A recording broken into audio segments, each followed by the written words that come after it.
Assalamualaikum warahmatullahi wabarakatuh. Kami dari kelompok 1 akan memaparkan materi mengenai keilmuan kesehatan masyarakat yang dilandasi oleh nilai-nilai Pancasila, yang beranggotakan Intaan Aulia Almaida, Syifa Nursiti Fatimah Azhara, Gemala Fitriatullah, Rian Priyadi, Fatia Kolbu, dan Ari Maulana. Pengertian ilmu pengetahuan dan teknologi. Ilmu berasal dari kata bahasa Arab yaitu alima yang berarti ilmu pengetahuan. Ilmu mengandung 3 kategori yaitu hipotesis, teori, dan dalil hukum.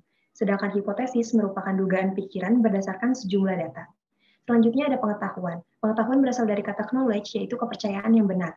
Terdapat 4 pengetahuan yang dimiliki manusia, yaitu pengetahuan biasa, di mana seseorang memiliki sesuatu dan dapat menerima dengan baik. Yang kedua, ada pengetahuan ilmu yang merupakan suatu pengetahuan yang berasal dari pengalaman. Yang ketiga, pengetahuan filsafat, yaitu pengetahuan yang diperoleh dari pemikiran kontemplatif dan spekulatif. Terakhir, ada pengetahuan agama yang bersifat mutlak dan wajib diyakini para pemeluknya. Perbedaan ilmu dan pengetahuan, menurut KBBI, ilmu disamakan artinya dengan pengetahuan. Namun pada dasarnya, pengetahuan berbeda dengan ilmu. Perbedaannya dapat dilihat dari sifat sistematisnya dan cara memperolehnya. Perkembangan iptek. Setelah manusia berhasil memperdalam ilmu pengetahuan, produk dari ilmu pengetahuan tersebut adalah teknologi. Terdapat uraian dari perkembangan ilmu pengetahuan. Pertama, ada zaman pra-Yunani kuno. Zaman ini ditandai dengan know-how yang didasarkan pengalaman. Diterimanya pengetahuan yang didasarkan pengalaman dengan sikap receptive mind. Yang kedua, ada zaman Yunani kuno yang dianggap sebagai gudang filsafat karena tidak mempercayai mitologi-mitologi. Yang ketiga, ada zaman abad pertengahan, di mana aktivitas ilmiah terkait dengan aktivitas keagamaan dan memiliki semboyan yaitu abdi agama. Keempat, ada zaman Renaissance yang ditandai sebagai era kebangkitan pemikiran yang bebas dari dogma agama. Kelima, ada zaman modern yang ditandai dengan berbagai penemuan bidang ilmiah. Yang terakhir adalah zaman kontemporer, ditandai dengan penemuan teknologi canggih seperti komputer, satelit komunikasi, internet, dan lainnya. Selanjutnya, ada Pancasila sebagai dasar perkembangan ilmu pengetahuan dan teknologi yang akan disampaikan teman saya. Lalu ada urgensi kedudukan Pancasila sebagai dasar perkembangan iptek. Menurut sastra Prateja, Pancasila memiliki kedudukan sebagai landasan kebijakan pengembangan iptek. Di antaranya, pengembangan ilmu pengetahuan harus menghormati keyakinan religius masyarakat, ilmu pengetahuan ditunjuk bagi pengembangan kemanusiaan, iptek yang merupakan unsur menghomogenisasikan budaya, dan prinsip demokrasi yang menuntut penguasaan iptek harus merata ke semua masyarakat. Dan yang terakhir, mempersempit kesenjangan dalam penguasaan iptek sebagai konsekuensi prinsip keadilan sosial. Alasan diperlukannya Pancasila sebagai dasar negara nilai pengembangan ilmu, pertama, pluralitas.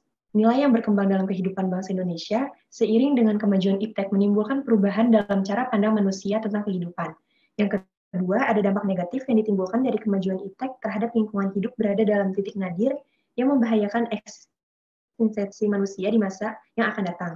Lalu perkembangan iptek yang didominasi negara barat dengan politik global ikut mengancam nilai kehidupan bangsa Indonesia.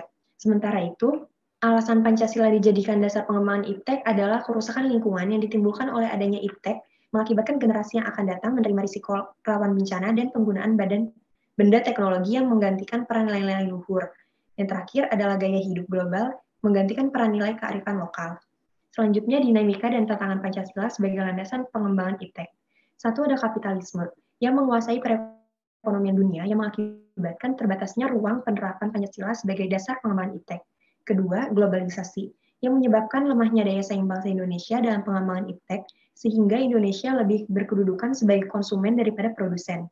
Ketiga, ada konsumerisme yang menyebabkan Indonesia menjadi pasar produk negara lain.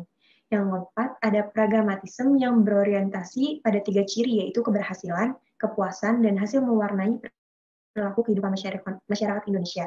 Materi selanjutnya akan dipaparkan oleh Intan.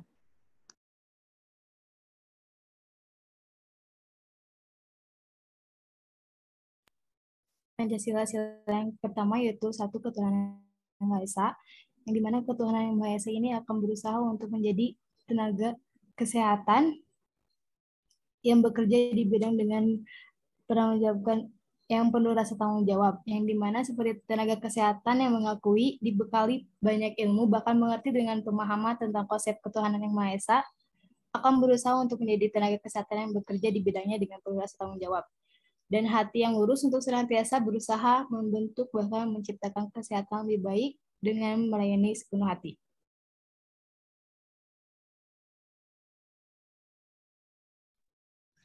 Yang selanjutnya, nilai-nilai dalam sila kedua, yaitu yang pertama, dalam setiap pelaksanaan dan tindakan, seorang tenaga medis atau tenaga kesehatan harus bertindak adil dan tidak memilih-milih. Artinya, setiap orang tentunya memiliki hak yang sama dalam menerima pelayanan kesehatan maupun tindakan pengobatan tanpa dilihat dari usia, jenis kelamin, status sosial maupun ekonomi. Karena tentunya setiap orang itu berhak untuk mendapatkan kehidupan yang sehat dan juga terhindar dari gangguan penyakit. Yang kedua, dalam melaksanakan tindakan di bidang kesehatan dilandasi dengan kemanusiaan yang adil dan beradab. Baik rakyat dari kalangan kecil maupun kalangan ekonomi atas, tidak ada perbedaan tetapi sama saja dalam menerima pelayanan kesehatan secara menyeluruh dan adil. Materi yang selanjutnya akan disampaikan oleh rekan saya. Terima kasih. Kemudian selanjutnya adalah sila Pancasila yang ketiga, yaitu Persatuan Indonesia. Sila yang ketiga mengajak seluruh masyarakat bersatu dalam peningkatan pelayanan kesehatan yang lebih baik. Maksudnya adalah sila yang ketiga ini mengajak seluruh masyarakat, bukan hanya tenaga kesehatan, dalam mewujudkan pelayanan kesehatan yang lebih baik, lagi jika hanya tenaga kesehatan yang berusaha untuk pelayanan yang baik, namun masyarakat tidak mendukung, bahkan pemerintah tentunya tidak akan berjalan dengan baik cita-cita akan Indonesia yang sehat. Sehingga oleh karena itu dibutuhkan persatuan orang-orang yang berperan dalam peningkatan pelayanan kesehatan yang baik dan lebih maju. Materi selanjutnya akan dipaparkan oleh rekan saya. Terima kasih.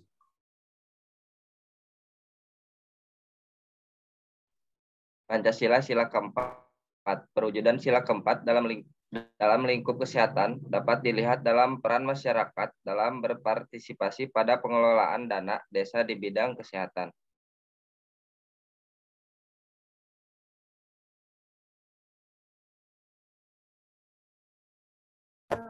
Selanjutnya Pancasila sila kelima. Yang pertama ada penyebaran pelayanan kesehatan di Indonesia. Seperti yang kita tahu, kesehatan di Indonesia ini walaupun masih banyak pelosok pedesaan yang belum dapat terjangkau, namun sudah banyak pula pedesaan yang jaminan kesehatannya dapat terjangkau. Hal ini berarti tidak hanya di daerah perkotaan saja kesehatan dapat terjangkau, melainkan di desa-desa kecil, di pelosok-pelosok. Selain itu, dengan pandangan keadilan ini, maka sila ini menjadi patokan kepada cara bertindak dengan tidak membedakan dari segi agama, budaya, dan juga tingkat ekonomi. Dan juga untuk menopang layanan kesehatan yang adil demi pembangunan yang lebih baik lagi, akan menjangkau seluruh negeri secara merata dan adil, serta tidak ada pengkhususan bagi tingkat ekonomi atas. Kesan pesan dari kelompok 1 yaitu pemahaman materinya yang sangat luar biasa, mudah dimengerti, baik hati, dan tidak membosankan dalam pencapaian materinya. Terus untuk saya, untuk kesan-kesan selama mengikuti kelas Pancasila selama 1 semester adalah luar biasa menyenangkan dengan candaan Bapak yang menyelingi kelas-kelas kami sehingga menjadi kelas yang tidak tegang. Next.